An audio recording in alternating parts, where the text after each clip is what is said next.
No,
Good morning. Well, good afternoon. Take your seat. There are seats available.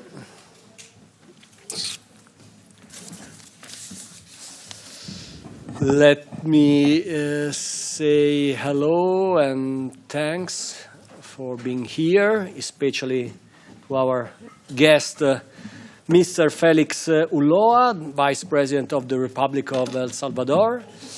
And I will say very shortly that for too long, Latin America has been viewed through the lens of missed opportunities or systemic instability.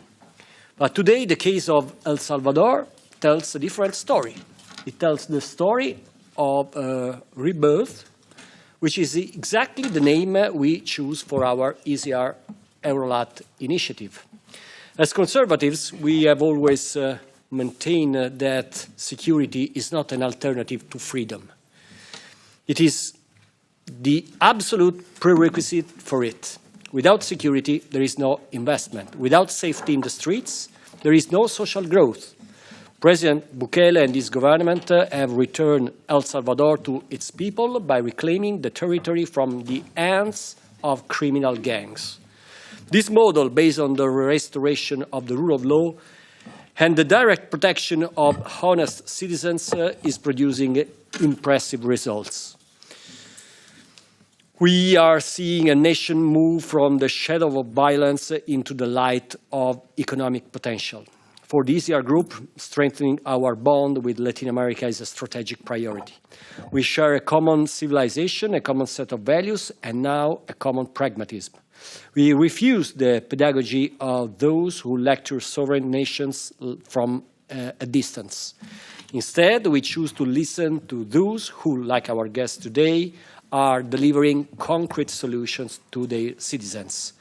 I want to thank Carlo Fidanza and our EUROLAT Policy Group for organizing this meeting, and I especially want to thank, again, Vice President Felix Ulloa for being with us today to share the details of this extraordinary journey. Your success, Vice President, is a hope for all those who believe that disorder is not destiny and that a state's first duty is to protect its people. Thank you. Thank you. I will speak in Italian. Grazie, Nicola. Thank you very much, Nicola. I also would like to very warmly thank Felix Ulloa that I have got the pleasure to meet for the first time in El Salvador in the framework of an official mission. At that occasion, we had the opportunity to exchange our views, and for us, it is very important and significant to host him. I would like also to greet, of course, the ambassador, as well as also the staff that has come today, has joined us with him. It is a very exciting era for South America, which is somehow returning to democracy, to freedom, and this is happening in many countries which are coping many challenges, for example, electoral challenges where the conservative wing is getting stronger and stronger. I'm thinking, for example, in some specific countries in South America, but also in Central America. And at the same time, we also think of Venezuela, you know, that its fight for freedom has our full support. We also think of Nicaragua, which is still coping with a very problematic and painful situation. In this frame, what happened in El Salvador after the election of Mr. Bukele in 2022, it is for sure a case per se. That is why we have titled our event the way you see today. This is something everyone is speaking worldwide, and also in all over Europe. Also the left wing political parties are somehow thinking about what is happening. Security for the left wing party is different for them. This concept we have to guarantee the rights of citizens, the ones that live in honesty and want to have their own right to live with freedom and to being able to have their rights to enjoy fully, and they want to stay out of course other realities. And President Bukele and its government has been facing many challenges after the elections, but after some years of governance and government success is for sure evident. We will hear about this. So Mr. Procaccini has already reminded this theme, this purpose, which is security, is very important. And within the Parliament, within the European Parliament, we have different voices, the different positions, also the exchanges and dialogue, they take different directions. For us, what goes together with security is stability, and Central America stability is also a priority. So, of course, this also put a lens to and into the relationships between, that part of the world and Europe and the European Union. So I'm thinking of the Association of South American Countries. And we know that in that frame, Nicaragua is in there. And, some attending members have made somehow the struggle even more difficult. And so regional security, once more, I would like to say it's very important. And also the fight against criminal organizations and associations. This is something that is also very important for us in its cross-border dimension, because only altogether your capacity to respond and to provide a solution can be fruitful. So that means a cooperation between the countries, the neighboring countries, but also those countries and Europe. This must be strengthened because, of course, it's global security which is at stake, which means then our citizens' security. I don't want to talk too long. I give the floor immediately to our first distinguished guest, Felix Ulloa. Please, the floor is yours. You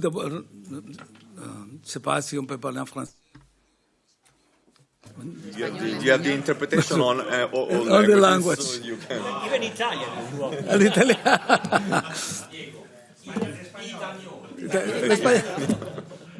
Bueno, muchas gracias. Thank you very much. I'm going to do what Carlo mentioned. We're going to speak in mother tongues. Spanish is the language of the Quixote of Cervantes. I would like to thank Mr. Procaccini for such an amazing introduction. I think he has already put all the cards on the table. President Bukele gave a very short speech when he inaugurated Miss Universe. In 1 minute, he was able to summarize the new El Salvador. We're talking about a country being reborn. And thank you so much, Mr. Fidanza, for inviting me, for giving me the opportunity to share our perspective. It is quite a controversial topic. It does say, in the case of El Salvador, from the fight against crime to economic growth, this is a paradigm that has been presented. Firstly, I would like to tell you that when the second mandate of President Bukele started, during his speech on the 1st of June of 2024, he said, We have achieved the miracle of security. During the second mandate, we will continue working to achieve the miracle of economic growth. It is a phrase that basically summarizes 6 years of hard work. When we took over the government in 2019, we encountered a country that had been in ruins. Therefore, it is quite interesting when some think tanks or European press or academics says that there has been a delay, a democratic delay in El Salvador. But when we started, the country was in ruins. And I'm talking about at the institutional level, it was a state that had failed. And it was not able to exercise its sovereignty because it was controlled by criminals, by organized crime. We could see it immediately when we observed the timeline of presidents before us. The last presidents who left to Nicaragua, they were accused of corruption.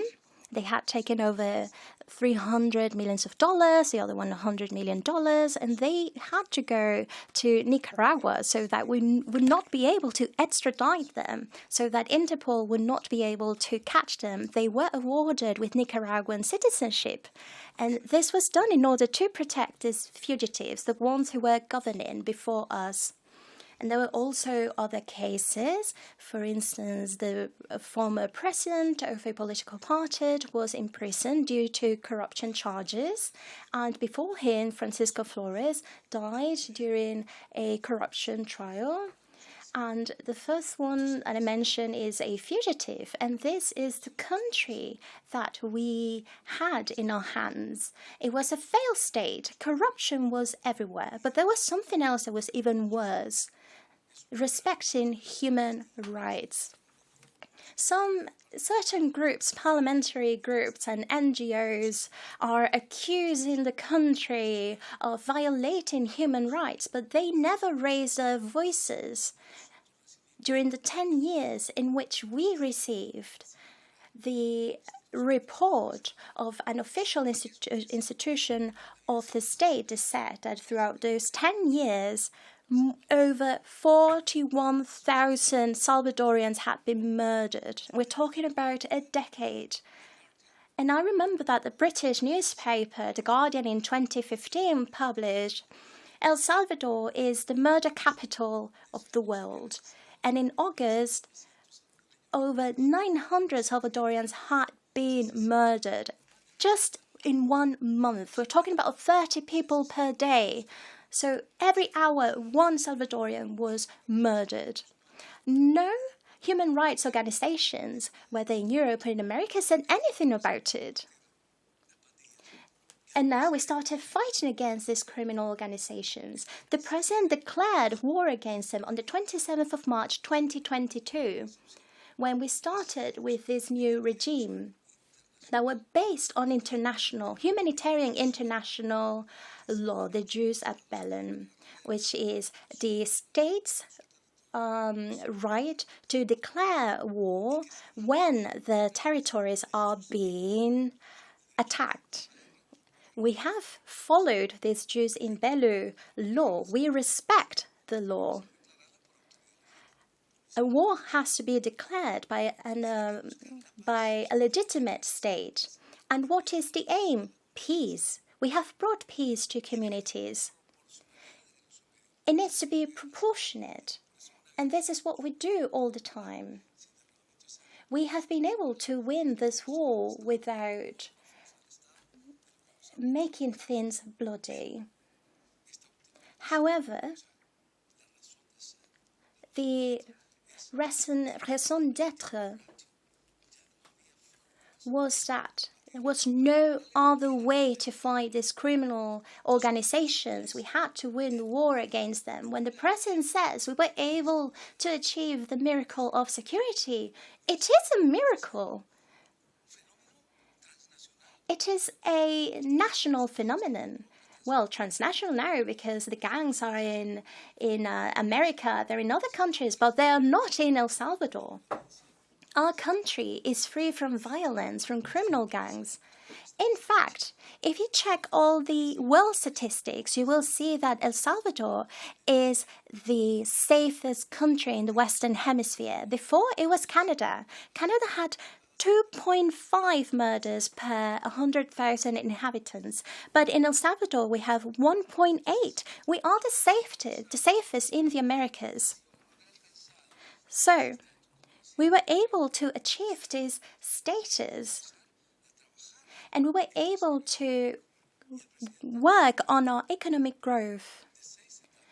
The President has established a plan that has 6 phases. We're on the 3rd phase right now, in order to foster the economic growth of a country. And the results have been extraordinary. 2025 ended with over 4 million tourists in our country. The tourist industry has grown so much. According to the UN's International Tourist Organization, El Salvador is the country that has grown the most in terms of tourism across the continent. We have the possibility of accept tourists. And of course, we go to France, to Spain, to Brussels, which is an institutional city where we have the different institutions, but you are representing your citizens, your communities, and you can share this message. Tourism in El Salvador requires direct investment. We had, for instance, different international events, such as Miss Universe, amongst others. By the way, our country is the best country for surfers across the world, and this is not something that I made up. It was something stated by the International Surf Organization. The President told me this is the only place in the world where we can surf all the time, because there are amazing places like in Brazil, in Australia. However, there is a wave. There is a time in which there is a very beautiful reflection on the water, but we need more investment in El Salvador so that we can build hotels, restaurants, so we could be better connected. We can have cruise ships around. Therefore, investing in tourism is extremely important. And there are also other opportunities in other areas.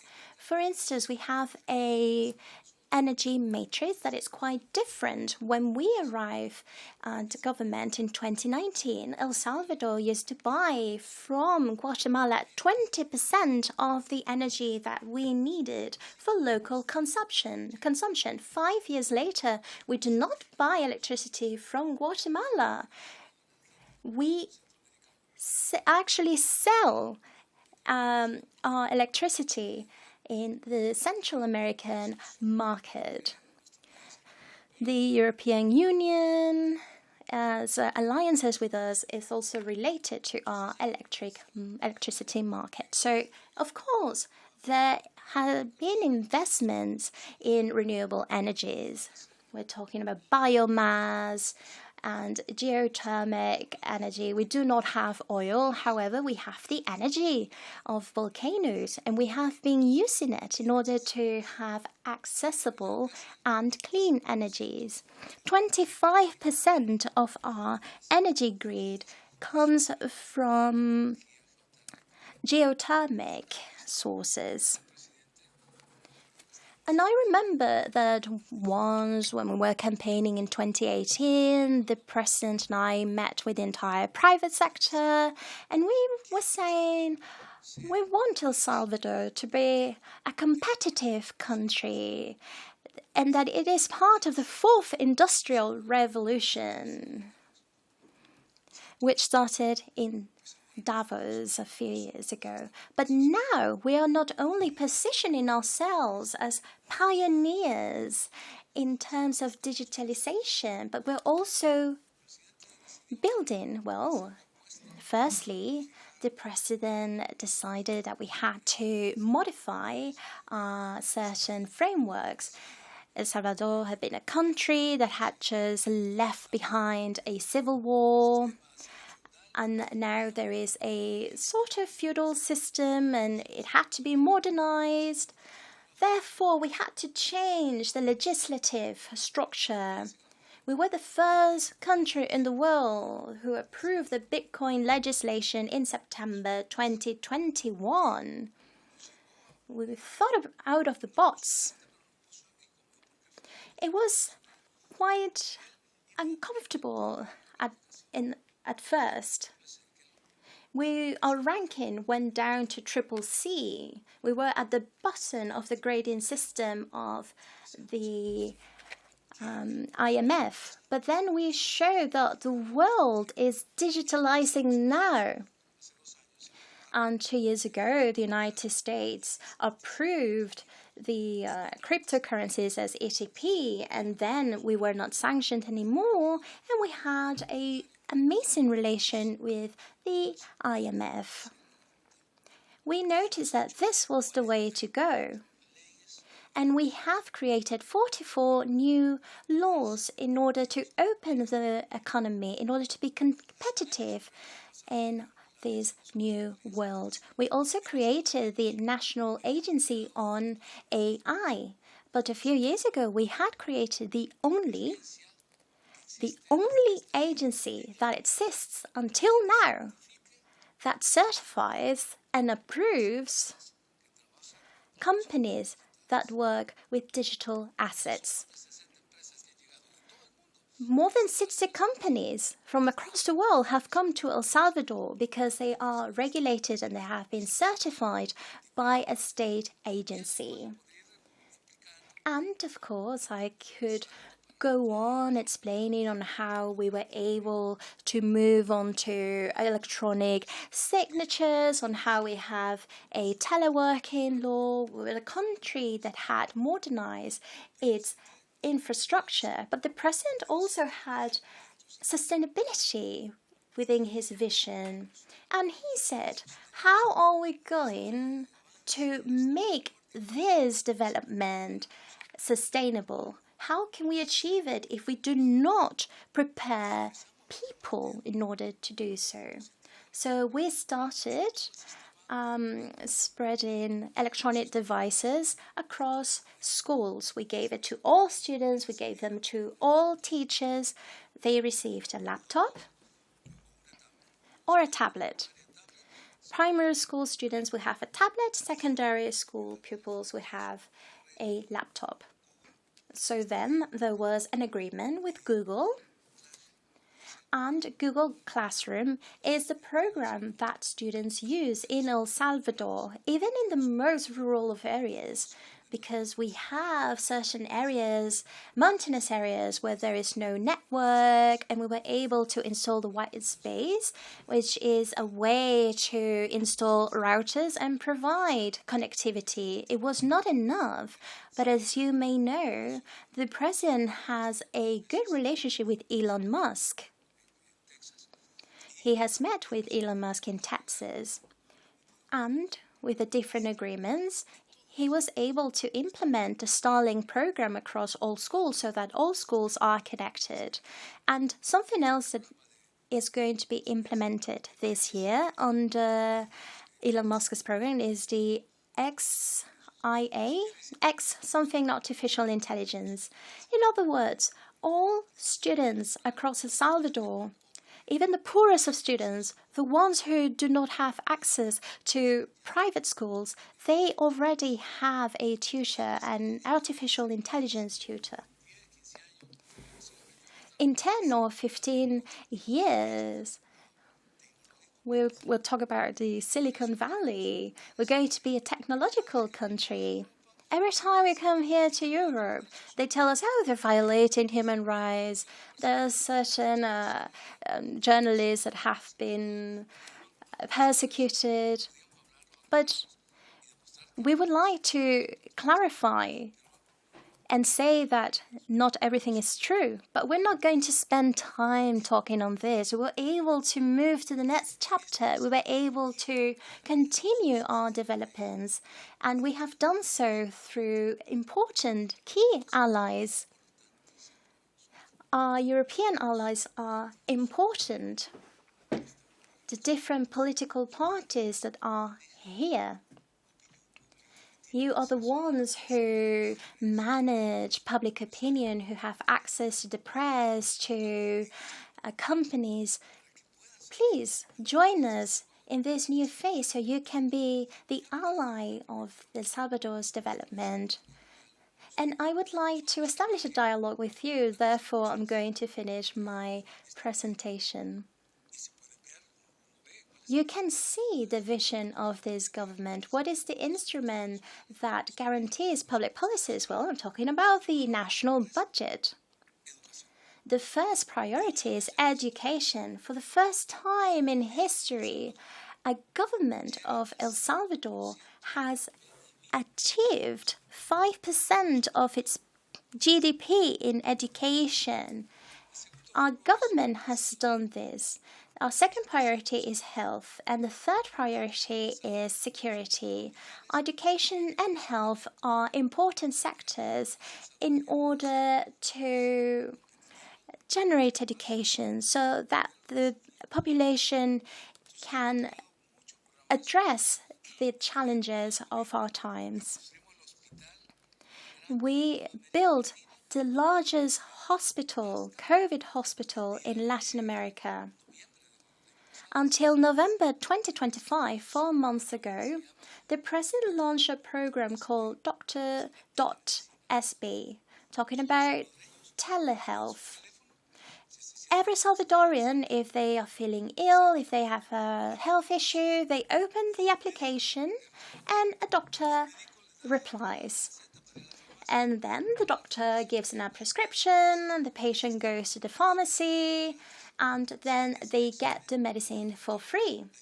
If they need a blood work done, there is a laboratory network, and they get it done for free. If they have to go to a specialist, the GP send them to the specialist. And all of this is done for free. I do not know of any country that is providing this kind of services to their people. And 450,000 Salvadorians have taken advantage of this tool. We're talking about health for everyone. Well, I would not like to go on and on. There are so many stories I would like to share with you, so many success stories of what we have done in terms of education, infrastructure, and health. We're now building a new airport. We're building a motorway. It's going to be the largest one in Central America. In other words, this is what it means to have a leader such as President Bukele, the government that works with him. We're talking about democracy, a rule of law, of citizens who support him. Because what does democracy mean? It means people and power. If people give this power to the government, and if the government uses it properly, then the people will continue ratifying them. The result was 93% support towards President Bukele. Thank you so much for your attention.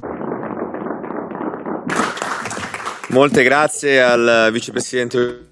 Many thanks to the Vice President Felix Ulloa for these very interesting images.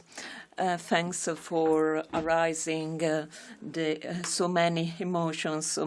I can see that you are proud of what you have accomplished. Now we have time until 3 p.m. So quickly I would like to move to the Q&A session. But first I would like to give the floor to Nicolai Bay, that together with Adam Bilen and Nora Junco Garcia helped me in the framework of the EUROLAT group. So Nicola first, and then I would like to give back the floor to the President. Nicola. Merci à notre président Nicolas.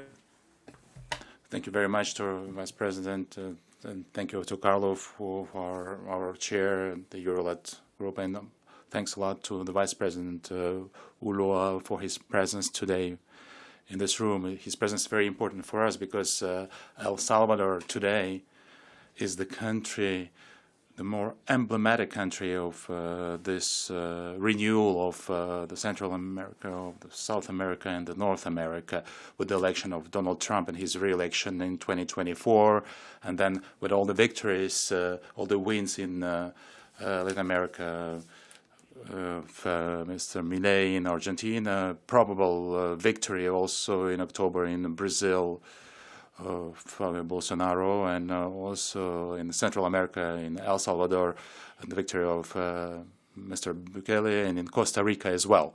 So there are several other examples, and we see today that there is this renewal and this rebirth on this American continent, and which contrasts with what we had this couple of years, where here in Europe the left actually dominated in this relationship with South and North America and Central America, and these countries actually they suffered a lot, and there was no real relationship and real partnership between Europe and these countries. But everything changes today because we have more conservatives here in Europe, and we have natural links over here with countries, starting with El Salvador. And as a French, I would like to say that El Salvador is really inspiring for us with a very efficient policy in terms of security.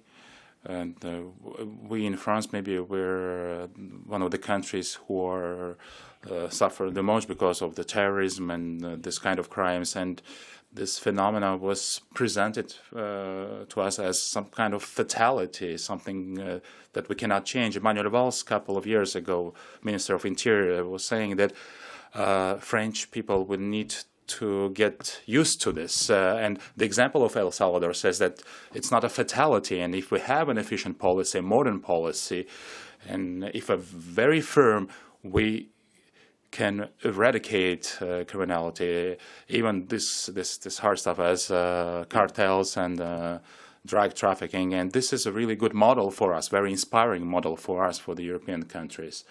And it's, of course, it's a question of political will and of technical possibilities. And of course, drug trafficking, it's also a transatlantic subject. It's a key subject for us because a lot of cocaine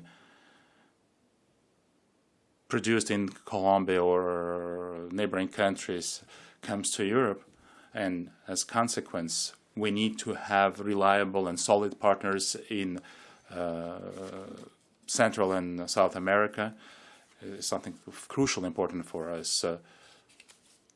And there are some French territories in the Caribbean which are on the first line of this fight, because the part of the drug actually transits through Caribbean and then comes to the European continent. And this is why working with El Salvador and other governments who want to build future together, and the things that you have presented, Vice President Ulloa, you showed the modernity of El Salvador. You showed that sometimes in Europe we have this kind of the kind of old model, and we have this impression that Central America or Latin America is not a modern continent. But this is not true. We see that you actually have this modern policy, and we're happy to welcome you here today. Thank you, Nicola. Sebastian. English. Thank you. Thank you for the EUROLAT ECR Policy Group for organizing this meeting, and special thanks to Mr. Carlo Fidanza. Thank you, Vice President Felix Ulloa, for being here. It is so interesting to get briefed firsthand about your country by you. First, I want to congratulate about tackling crime in your country. Then I would like to ask some tips for our countries in Europe, because We face a lot of illegal migration coming from Africa and Middle East. They're coming to our countries, and usually they join different criminal gangs. There's a lot of drug business coming through Netherlands from those ports. Now it made news even in the northest part of Europe, in Sweden, that for 8 years there was first month when there was no one killed being shot. So we have a lot of that. It is a miracle what you did in your country, but at the same time, it is not miracle because you did a lot.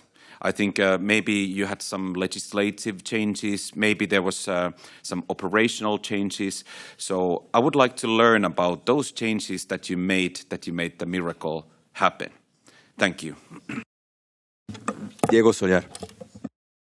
Gracias, gracias, Thank you, Carlos. Thanks, Mr. Vice President.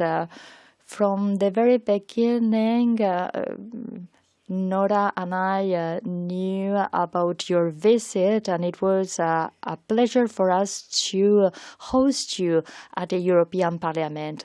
I think that at the European Parliament, sometimes the leftist parties are trying to convey a different message. They are trying to impose a different message. They give us the example of Cuba and Venezuela, but some other people like us think that values are important as those values that you represent, Mr. Vice President. And I think that you are the example to follow in El Salvador. So from this chamber, we are trying to make El Salvador the example to follow and not the ones which come from Cuba or Venezuela or other communist countries. Coming back to growth, you mentioned that now you were undergoing the third phase, and I would like you to give us more details about the remaining phases and about the scheme of work. So I would like to know about the length of these phases and the timeline to implement the remaining phases. Thank you very much, Diego. Cabedaño. Thank you very much, Mr. Vice President. Thank you very much. You mentioned that your country had worked a miracle, and I would like to congratulate you. For us, you are an example. You are developing some work, and we are also working towards the same direction within our political party.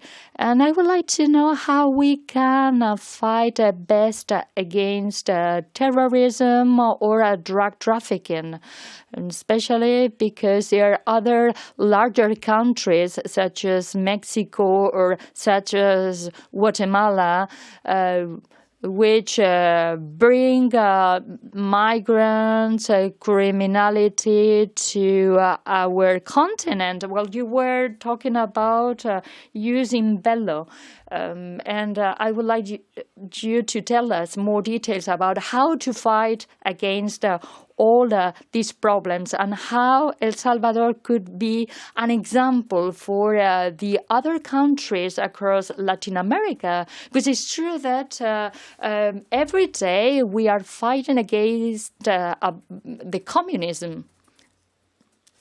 Mr. Vice President, the floor is yours.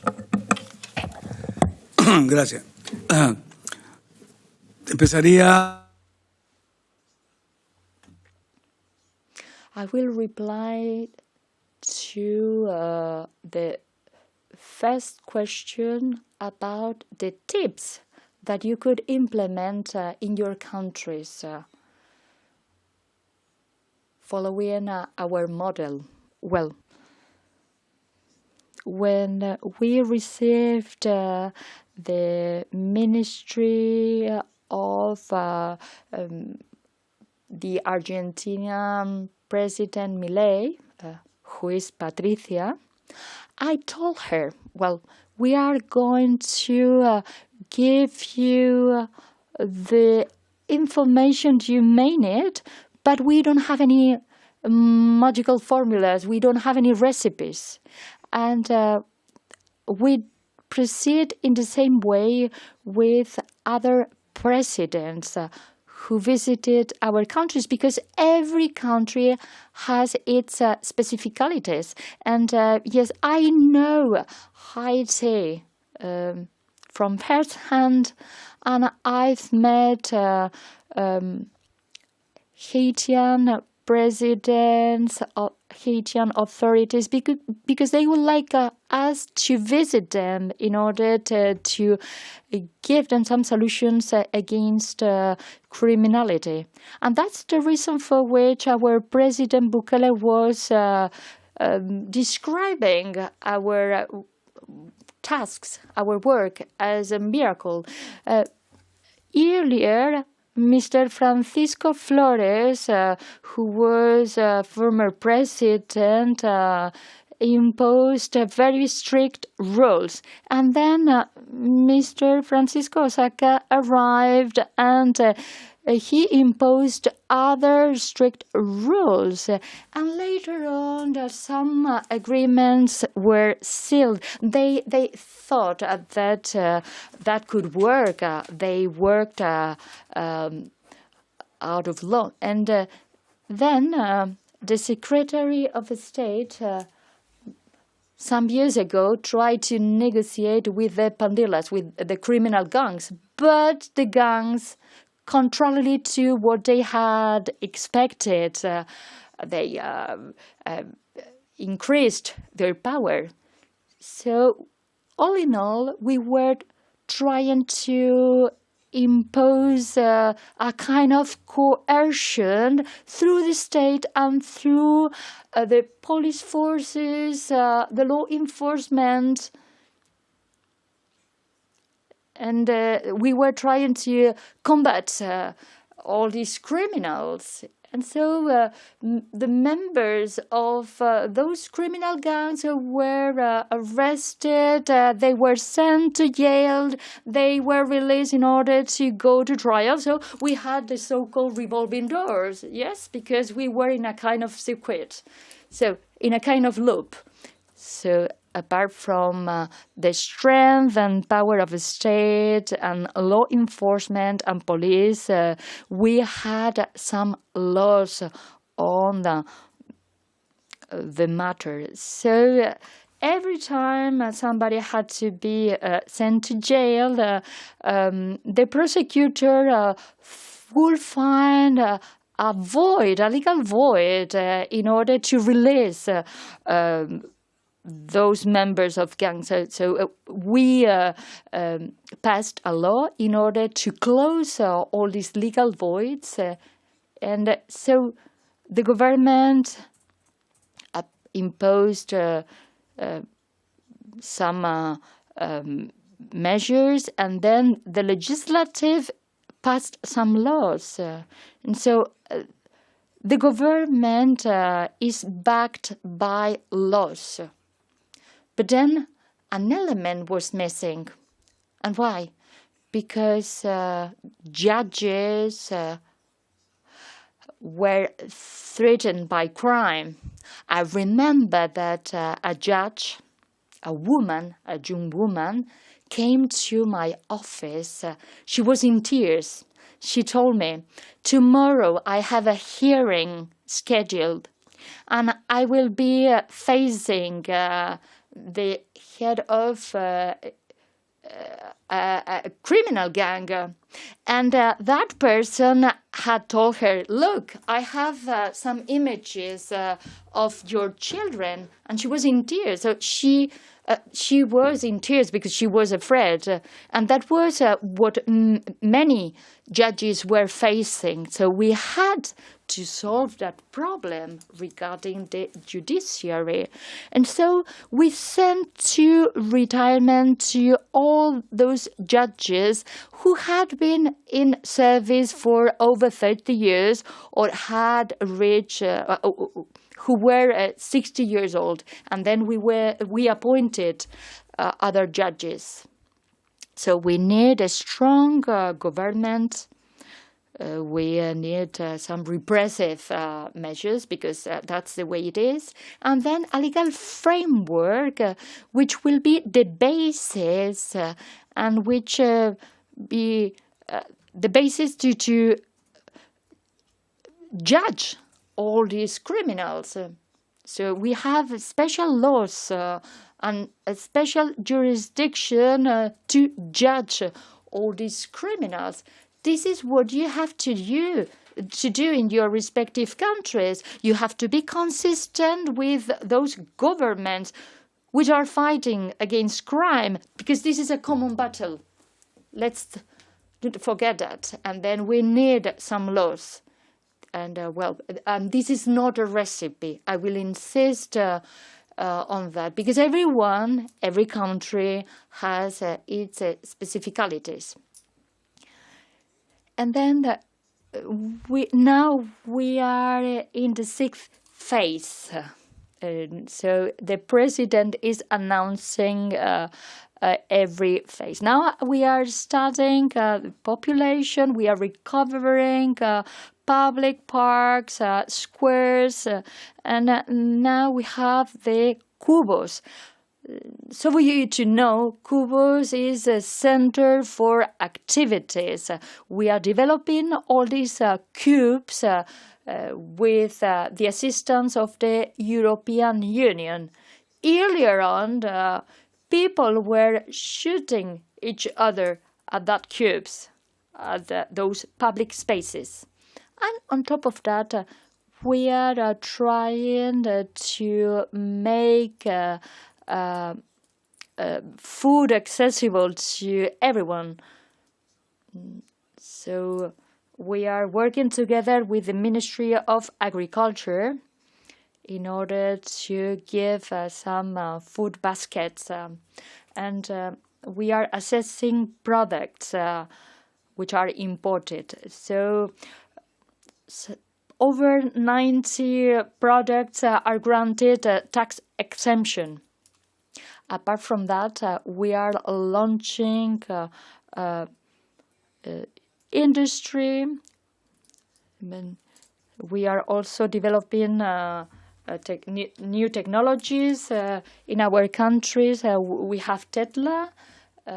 We are working together with the biggest creator of cryptocurrencies in the United States, and so we are granting all these companies and some tax reductions or tax exemptions, and we are trying to modernize the state. We have just launched a 7-year program. We are working together with customs, with the real estate agencies, and then in the 3rd phase, we will boost connectivity. And why?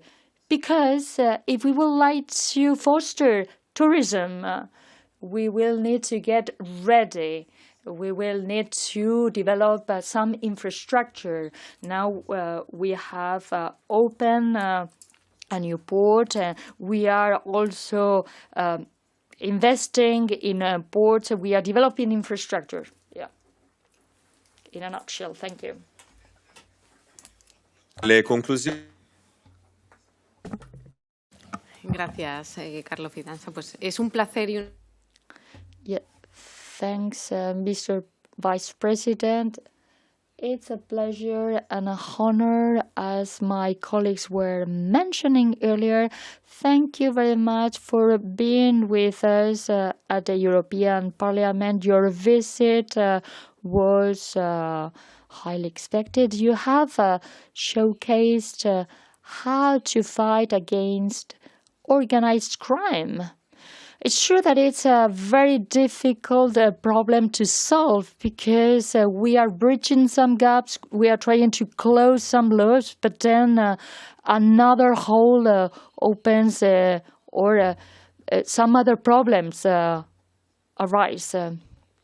I was talking to my Salvadorian colleagues last week, and we are trying to launch some models. We are witnessing how part of the leftist parties are prioritizing human rights over safety. And I would like to talk longer. I would like to focus on indigenous peoples, because I know that you have now a law, and yes, you are a young country, and now you would like to foster technological innovation. But I think that we are running out of time. Maybe we will have another occasion to dive into all these details.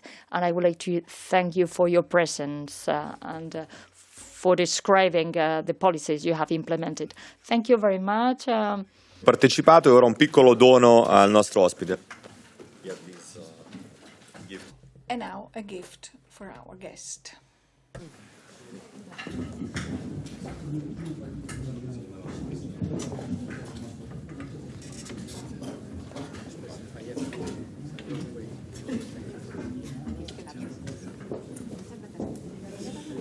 Vengo io.